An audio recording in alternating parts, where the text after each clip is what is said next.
An application to interdict the coronation of Prince Lekukela Modjadji as the Balobedu King is being heard in the High Court in Pretoria. Now, the foster parents of Princess Masalanabo Modjadji want the court to stop the installation of her brother, Prince Lekukela Modjadji, as the next monarch.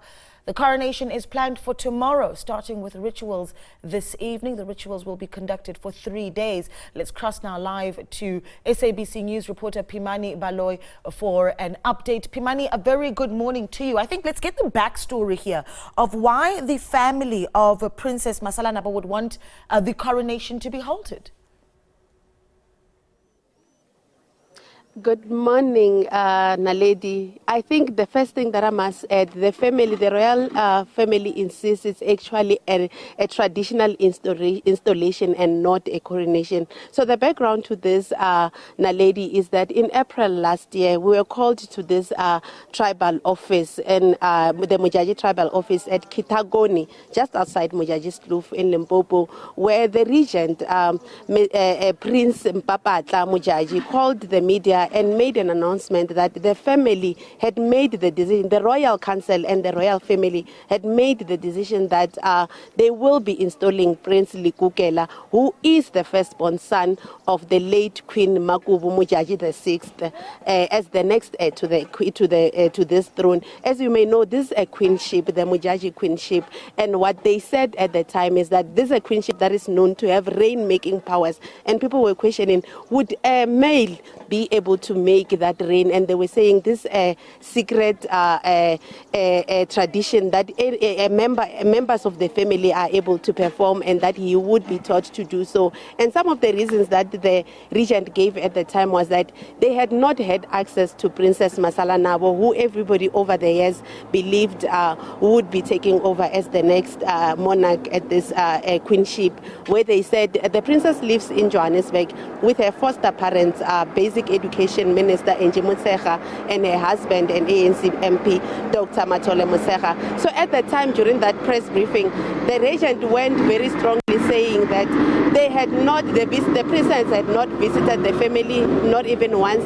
They were unable to prepare her for taking over this crown, and that they felt, since all the children of the queen, they even used a saying in Balobedu which says "Banaba kosi baluva kamoga," because I was able to give kosi, literally meaning all the children of the queen or king are eligible to become the next heir to the throne. So at the time, those were the reasons that were given. But Naledi, as you rightfully stated, today there's a battle currently ongoing at the Pretoria High Court, where the foster parents of Princess Masalanabo want the High Court to interdict this installation that is set to start this evening. They are saying this installation takes Princess Masalanabo's birthright. But as I was stating, Naledi, we are at the tribal office, and we are joined by the spokesperson of the royal family, Mr. Mr. Morasetla, thank you so much for speaking to us. I tried to give a brief history of what happened. In your own words, what has been happening up to this point?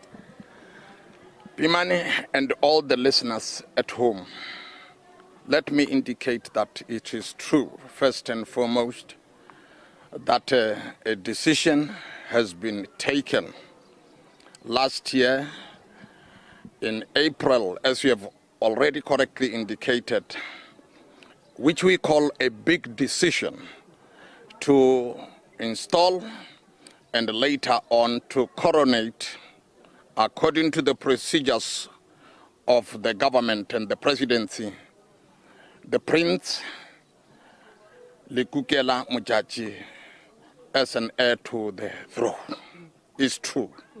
And secondly, it is equally true that as you see us gathered here as a royal family, we are preparing for that ceremony, traditional ceremony, which will be taking place from this evening until tomorrow morning, culminating into a small Anyana program that will bear witness to the indunas, the royal family and the royal council, that indeed we have gone through this step. I want us to talk about there's two court challenges currently ongoing. One is set to be heard again on the 10th. The one is this urgent matter that is currently sitting at the High Court in Pretoria. Prior to that, you were served with cease and desist documents, but the Royal Council is still going ahead. Take us through. You'll be represented in court today. What is your stance on these two pending court challenges? Let me start first thing first with the first one, which is very eminent now as we speak. Pimani, on the 23rd of this month, after the decisions which were taken, we received letters. Let us just call them papers.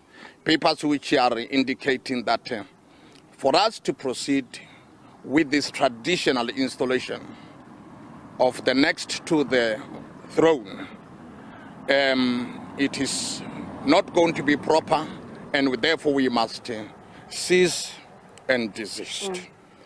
We responded through our lawyers that we do not understand why should somebody from outside come and stop us from undergoing our traditional and customary ceremony. After responding, it was only on the 28th that we were served. I think it was on Wednesday that we were served with the court interdict to say, you have to stop with your business. We have equally responded. Hence today, there is a court a hearing which is going on in Pretoria. And as I'm speaking to you, we are waiting for the outcome.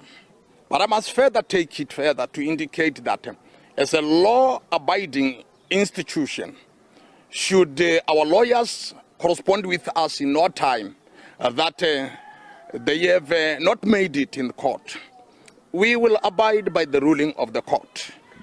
Talking about abiding by the ruling of the court, one of the things that you said in your answer was that you are being given letters by an outsider. And my understanding is that these letters come from lawyers representing Dr. Matole Motshekga, who is the foster parent of Princess Masalanabo, who at this point is still a minor. And I've gone through some of the documents. They state that he is representing her as her parent and as she's still a minor.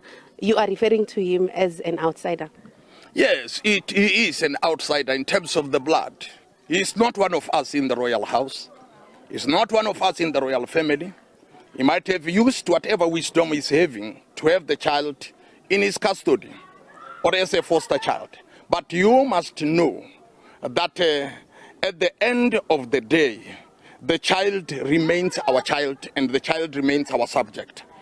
But for any other person to rise up and say, he is a foster parent, you can even underline the word foster parent. It simply means or implies that you are not a parent, you are foster parent.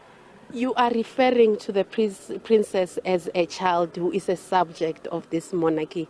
Let's speak about her. She's a member of the royal family, and the whole of South Africa, since this queenship was established, thought she was the next to occupy this throne. Are you in communication with her? Was she present when the decision to install her brother was made? Is she part of the royal council in any way? Is she represented as a minor, as a child in the family? We have gone through a very serious, horrific legal battle, says Pimani. And in order to bring the child home, the law being the law and courts of South Africa being courts of South Africa, when the foster parent we are speaking about now realized that he is actually losing his foot with regard to the principle of guardianship, is then that he zoomed into the whole issue of him being a foster parent. And indeed, she was called in Randburg, where she was requested to choose with whom she would love to stay. And she has chosen them. But don't forget that we are talking about a minor here. When she grows up, coming back to her senses, she will know where her home is. And her home is here. She will come back here, and her place is still reserved here, but no longer as a queen. Because we have already moved ahead as a family. We couldn't just wait and be held ransom because of an outsider who wants to disorganize the running of this kingdom.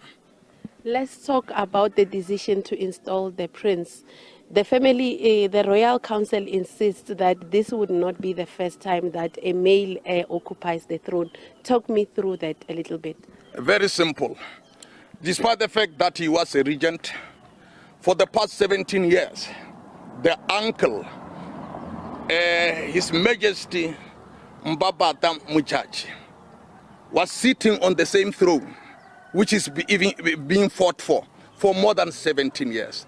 And more and above all, if you can look at that monument there, you and I and the public can see the kings of the Modjadji dynasty, from Magapimo until Mugoto.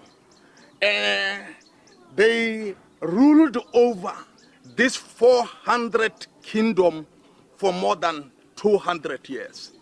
And when you go down the queens of the Modjadji dynasty, from Modjadji the first, who is Kisetwani, ruling from 1800 until 2005, we have got males which are 6 in number. We have got females which are also 6 in number.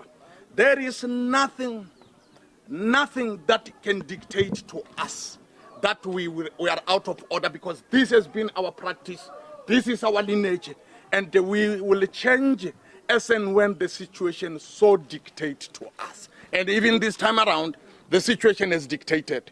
There is nobody who can come and dictate to us, especially from outside. So the princess, it's done. She will never be queen from the Royal Council's perspective? Not this time around.